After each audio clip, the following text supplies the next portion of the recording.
이재명 대표와 문재인 전 대통령이 만났지 않습니까? 이재명 대표 포함한 지도부가 양산을 방문해가지고 만났는데 결국에는 뭐 뜻을 모은 건 이거 아니겠어요? 검찰의 이번 수사, 문재인 전 대통령 관련된 수사, 이거 정말 정치 보복이다. 이렇게 할 수는 없다. 이런 얘기를 이재명 대표가 했고, 문재인 전 대통령은 뭐 이 수사 관련, 그러니까 뭐 어떻게 보면은 당에서 신경 써준 감사한데 내가 또 알아서 담당하겠다 이런 얘기도 했습니다. 어제 두 사람이 만나 어떻게 보셨어요? 그러니까 이제 사실은 문재인 대통령에 대한 수사가 들어가면서 사실은 이재명 대표와 문재인 대통령 뭐 여러 가지 당내 내부 복잡한 부분들이 좀 봉합되는 오히려 그런 역효과가 좀 있었다. 오히려 뭉치고 있다. 그러니까 이제 원래 정권에서 의도했던 것과는 또 역효과가 나는 것이죠. 그러니까 정치라는 게 선한 의도를 갖고 해도 꼭 좋은 결과 나온다는 보장이 없거든요. 그러니까 이번 사안에서는 사실은 문재인 대통령과 이재명 대표를 좀 더 결합시켜주는 이런 효과를 냈던 것 같고요. 또 문재인 대통령 입장에서도 민주당이 뭐 재집권해야 된다라는 얘기까지 하면서 뭐 준비 안 된 사람 대통령 해서 되겠냐 이런 이야기까지 하셨다고 하는데 저는 어찌됐든 지금 윤석열 대통령만 빼고 지금 모든 국민들이 다 통합되고 있어요. 제가 볼 때는. 그래서 저는 이걸 이제 역세대 통합, 역지역 통합이라고 저는 봅니다. 네, 뭐 숨기는 게 있는 거네요. 어떻게 보면. 뭐 이제 이런 방법으로 통합을 시켜야 돼서는 아닌데 완전히 거꾸로 하는 거죠. 거꾸로. 저는 민주 당원님들과 진보 세력 지지자분들한테 좀 드릴 말씀이 있어요. 분열하는 정치 세력에게 표를 주는 유권자는 없습니다. 그렇기 때문에 명문 정당 이재명과 문재인은 하나다. 그런데 많은 분들이 문재인 대통령 시절에 일부 친문 인사가 이재명 대표를 도와주지 않았기 때문에 당시 대선 후보가 당선이 되지 않은 게 아니냐 이런 의혹을 제기하시는데요. 자,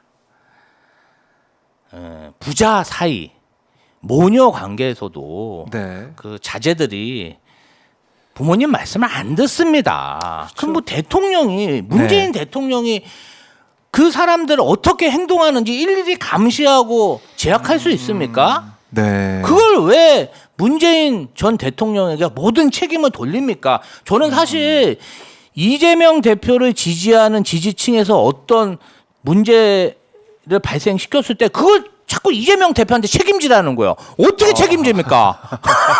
그렇잖아요. 하지 말라 하는데 자기 자유의지로 막 그러고 다니는 거를 민주국가에서 어떻게 막습니까? 그러니까 그 모든 책임을 문재인 대통령한테 막 묻고 비난하고 이것은 옳지 않다. 자꾸 그렇게 해가지고 정말 우리 세력이 갈라져가지고 집권을 못하면 누가 손해입니까? 국민 여러분들이 손해예요. 그러니까 분열하는 정치 세력에게는 표를 주지 않는다. 이 조건을 조금 새겨 들으셨으면 좋겠습니다. 그래요. 뭐 이제 통합이 중요하다. 이렇게 어제 이재명, 문재인 이 두 사람의 만남도 사실은 함께 힘을 모아서 가짜 뉴스 현혹되지 말고 힘을 모으자 이런 메시지가 있었기 때문에 어떻게 작용하게 될지 봐야 될 것 같고요. 그리고 이제 기시다 총리가 방문한 내용도 저희가 정리 한번 해봐야 되지 않겠습니까?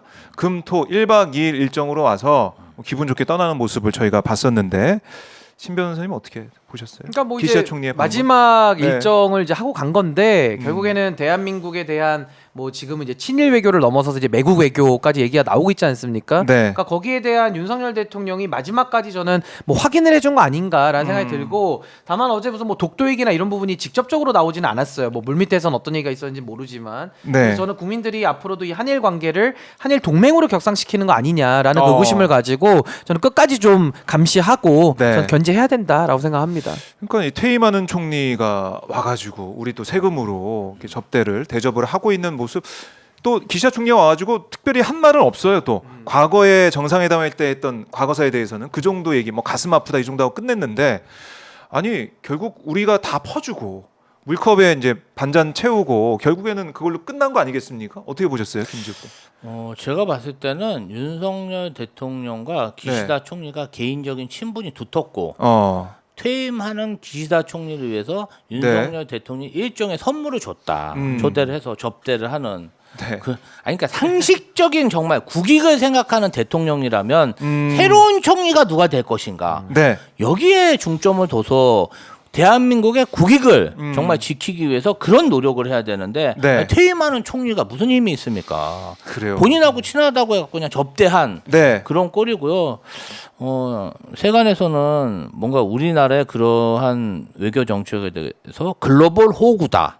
이런 얘기를 많이 하시거든요. 글로벌 호구다운 네. 그러한 외교를 했다. 이렇게 평가합니다. 그래요. 외교가 안 보인다는 지적은 계속 앞으로도 나올 것 같습니다. 자, 오늘 박인호. 수요일엔 박봉규가 있다면 월요일엔 박인호가 있습니다.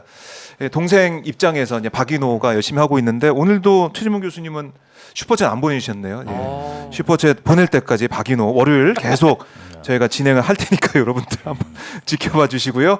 자, 두 분 오늘도 고생 많으셨고 네. 앞으로도 박인호 많은 분들 사랑해 주시면 고맙겠습니다. 좋아요, 구독 또 많이 해주시고 박인호 응원한다 댓글도 많이 남겨주시면 저희가 더 힘을 내겠습니다.